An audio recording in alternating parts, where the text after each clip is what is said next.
আসসালামু আলাইকুম ওয়া রাহমাতুল্লাহি ওয়া বারাকাতুহু।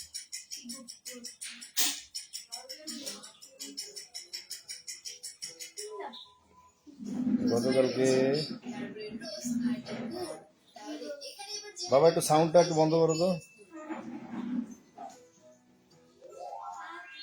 সাউন্ডটা একটু বন্ধ করো।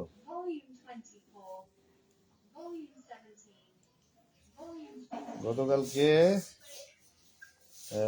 নির্বাচনের পদ্ধতি সম্পর্কে বললো ডক্টর মোহাম্মদ ইউনূস। তো ডক্টর মোহাম্মদ ইউনূস বলল যে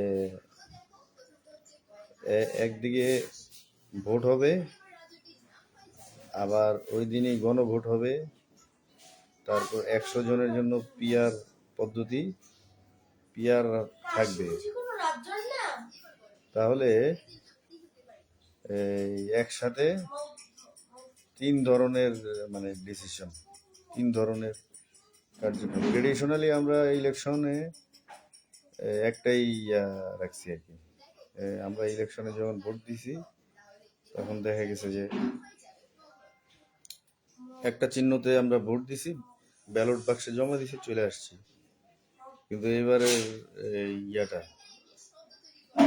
নির্বাচনটা একটু নতুন একটা পদ্ধতি সংযোজন করছে।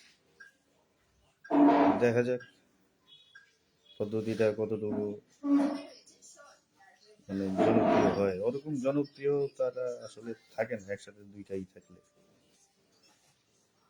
এই আর কি।